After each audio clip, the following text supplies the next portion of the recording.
Hello everyone, welcome to Sai మనూస్ channel. Ulavacharu chicken biryani లేదా ఉలవచారు పలావ్ లేదా పులావ్ అని కూడా అంటారు. ఇది ఎలా చేయాలి అనేది ఇప్పుడైతే చూసేద్దాం ప్రాసెస్. ఇలా ఉలవలను అయితే తెచ్చుకోవాలండి. మనం మార్కెట్లో అవైలబుల్ గా ఉంటాయి. నల్లవి అండ్ తెల్ల ఉలవలు లేదా రెడ్ ఉలవలు అని కూడా అంటారు. వీటిని ఒక బౌల్లో మనం నానబెట్టేసుకోవాలండి. వాటర్లో ఒక 2-3 టైమ్స్ వాష్ చేసిన తర్వాత ఈ విధంగా అయితే నానబెట్టేసుకోవాలి. 8 అవర్స్ గానీ 12 అవర్స్ గానీ, అంటే ఒక ఓవర్ నైట్ ఉంచిన తర్వాత మార్నింగ్ నెక్స్ట్ డే మార్నింగ్ ఈ విధంగా అయితే ఉబ్బిపోతాయండి. ఇవి కుక్కర్ లో వేసేసుకొని ఒక 4 విజిల్స్ అనేవి తీయాలండి. తీసేసిన తర్వాత మనకైతే ఈ విధంగా ఉంటది. చూస్తున్నారు కదా వీడియోలో, ఆ విధంగా అయితే మనకు ఉడికిపోతాయండి గుగ్గిళ్ళు.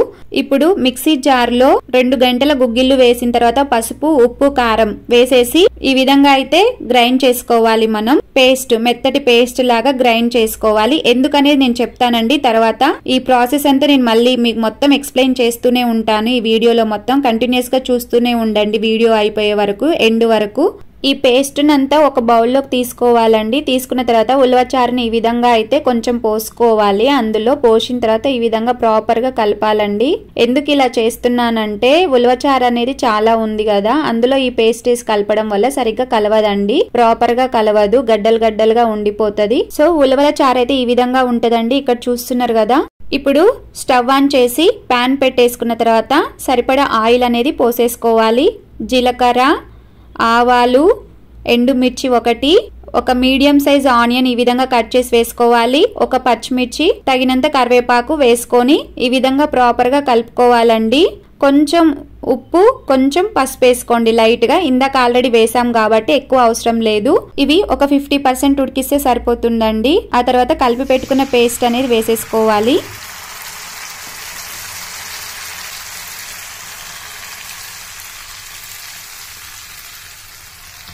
ఇక్కడే రిమైనింగ్ ఉలవచారు కూడా వేసేసుకోవాలండి.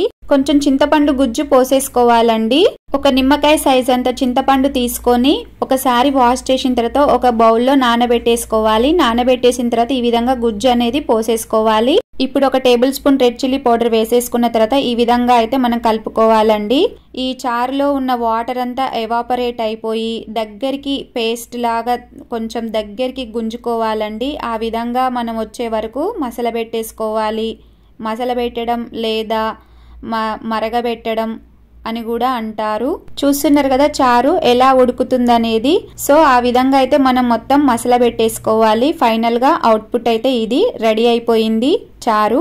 ఇప్పుడు స్టవ్ ఆన్ చేసి ప్రెషర్ కుక్కర్ పెట్టేసుకోవాలండి. సరిపడా ఆయిల్ పోసుకున్న తర్వాత ఒక చెక్క, జాపత్రి, లవంగాలు, మిరియాలు, మరాఠీ మొగ్గ, stone flower, 2 biryani leaves, onions, green chilli, ginger garlic paste ఇవన్నీ వేసేసి ఈ విధంగా అయితే కలుపుకోవాలి. ఇక్కడ ఆనియన్ ఒక మీడియం సైజుది ఒకటి తీసుకుంటే సరిపోతుంది. అలాగే ఒక పచ్చిమిర్చి తీసుకుంటే సరిపోతుందండి. ఇక్కడ జింజర్ గార్లిక్ పేస్ట్ అనేది ఫ్రెష్ది, అప్పటికప్పుడు నూరింది వేసుకుంటే టేస్ట్ అనేది చాలా బాగుంటది. ఇప్పుడు ఇక్కడ నేను ఒక 1/2 kg చికెన్ తీసుకున్నానండి. ఈ విధంగా బిర్యానీ కట్ పీస్ అంటే వాళ్ళే కొట్టిస్తారు చికెన్ షాప్ లో. ఈ చికెన్ ని నీట్ గా వాటర్ తో వాష్ చేసుకోవాలి. ఇప్పుడు ఈ చికెన్ మొత్తాన్ని కుక్కర్ లో వేసేసుకోవాలి. ఇప్పుడు సరిపడా పసుపు అనేది వేసేసుకోవాలండి. వీడియోలో చూస్తున్న మాత్రం వేసుకుంటే సరిపోతుంది.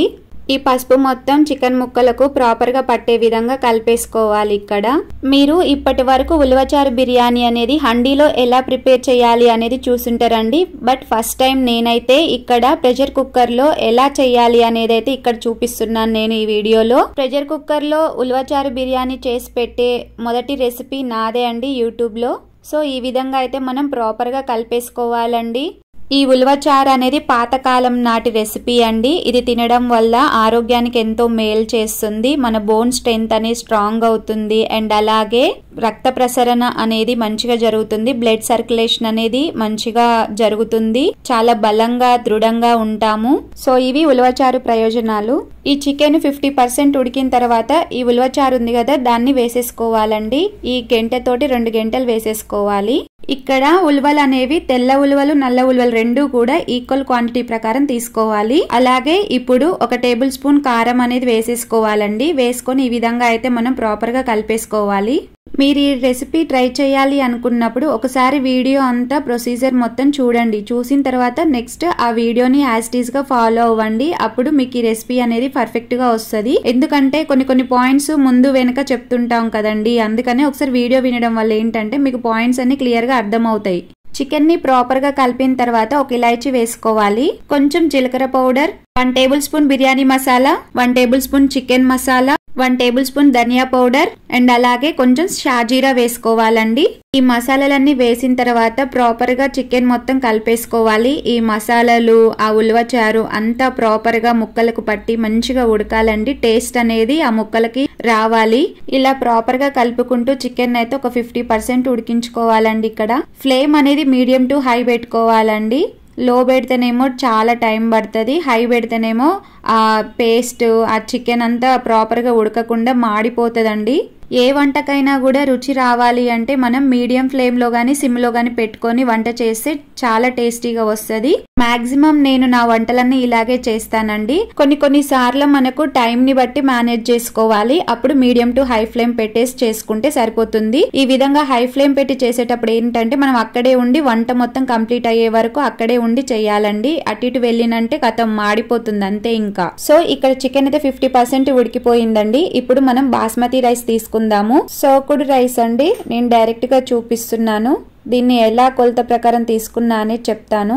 రైస్ వేసేసాక ఒకసారి ఇలా కలిపేసుకోవాలి. ఇప్పుడు సరిపడా సాల్ట్ అనేది వేసుకోవాలండి. సరిపడా సాల్ట్ వేసుకున్న తర్వాత ఈ విధంగా ఒకసారి కలిపేసుకోవాలి. ప్రాపర్ గా కలిపిన తర్వాత మనం ఇక్కడే టేస్ట్ అనేది చూసుకోవాలండి.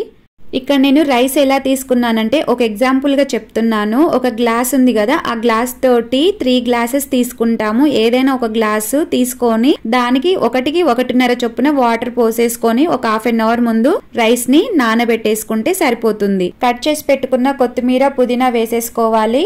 ఒక చెక్క లెమన్ అనేది ఈ విధంగా అయితే పిండేసుకోవాలండి. ఎందుకంటే రైస్ అనేది కొంచెం పొల్లులుగా వస్తుంది మనకు ఈ విధంగా లెమన్ పిండడం వల్ల. ఇప్పుడు ఇవన్నీ వేసేసిన తర్వాత ఒకసారి కలిపేసుకోవాలి. ఈ రైస్ ని కలిపేటప్పుడు స్మూత్ గా కలపాలండి. రైస్ అనేది విరిగిపోకుండా ఉండడానికి ఈ విధంగా స్మూత్ గా అయితే కలిపేసుకోవాలండి. ప్రెషర్ కుక్కర్ కి వాచర్ ఉంటదండి, ఆ వాచర్ చూసుకోవాలండి. ఇక్కడ వాచర్ అనేది చూసుకున్న తర్వాతనే మూత పెట్టేసుకోవాలి. ఈ విధంగా అయితే మనం ప్రెషర్ కుక్కర్ అనేది క్లోజ్ చేసేసుకోవాలి. తర్వాత పైన ప్రెషర్ విజిల్స్ ఇచ్చేది ఉంటుంది కదా, దాన్ని పెట్టేసుకోవాలి.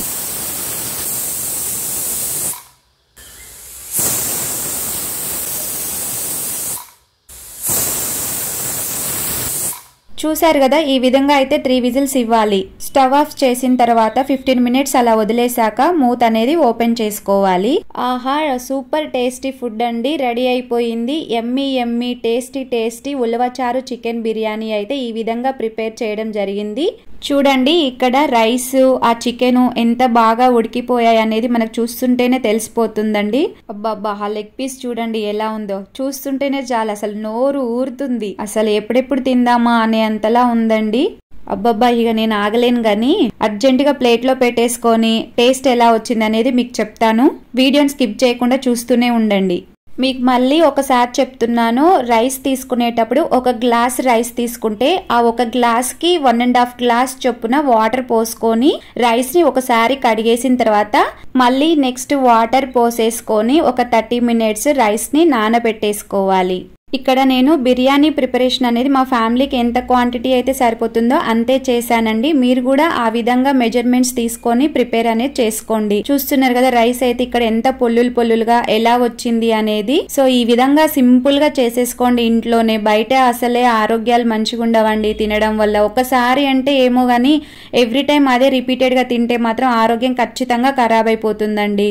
ఎంత సంపాదించినా కూడా ఆరోగ్యంగా ఉంటేనే కదా తినగలము. ఈ ఉలవచారు తినడం వల్ల డయాబెటీస్, బీపీ అన్ని కంట్రోల్లో ఉంటాయి. బ్లడ్ ప్రెషర్ అనేది కంట్రోల్లో ఉంటుంది. ఈ ఉలవలు పండించేటప్పుడు కూడా పెద్దగా కెమికల్స్, పెస్టిసైడ్స్ అలాంటివి కూడా వేయరండి. జస్ట్ ఇలా విసిరేస్తే చాలు, అవే మంచిగా పండిపోతాయి. ఎలా అంటే లైక్ టమాటోస్ టైప్ అనమాట. టమాటాలు ఇంట్లో పండితే అలా విసిరేస్తాం కదా, విసిరేస్తే అవి చెట్లు మొలుస్తాయి. సేమ్ అలాగే ఇవి కూడా అండి. చిన్నప్పుడు మా తాతయ్య పండించేవారండి, అప్పుడు నేను చూశాను. మా తాతయ్య గారు ఫార్మర్ అండి. ప్రజెంట్ డేస్ అయితే ఇలాంటి రెసిపీస్ అనేవి చాలా తక్కువగానే తింటున్నారు. ఎందుకంటే ఎక్కడ చూసినా కూడా రైసే పండిస్తున్నారు కదా, ఇంకా ఇలాంటివి పండించడానికి ఎక్కడిది మనకు టైం చెప్పండి. టేస్ట్ అయితే చాలా బాగుంది, ఎందుకంటే ఆ ఉలవచారు ప్లస్ చికెన్ కాంబినేషన్ లో ఉడికింది కాబట్టి. మీరు కూడా ఒకసారి ఈ విధంగా అయితే ట్రై చేయండి. ఏముంది, ఎప్పుడు రెగ్యులర్ గా కాకుండా కొత్తగా కూడా ఈ విధంగా ట్రై చేస్తే పోయేదేముంది, ఒక ఎక్స్పీరియన్సే కదా. సో వీడియోని చూసేటప్పుడు ఫస్ట్ స్టార్టింగ్ నుంచి లాస్ట్ ఎండింగ్ వరకు కూడా ఒకసారి చూడండి. చూసిన తర్వాత పాయింట్స్ అన్ని క్లియర్ గా అర్థం అవుతాయి కదా మీకు, అప్పుడు ప్రొసీజర్ అనేది ఫాలో అవ్వండి.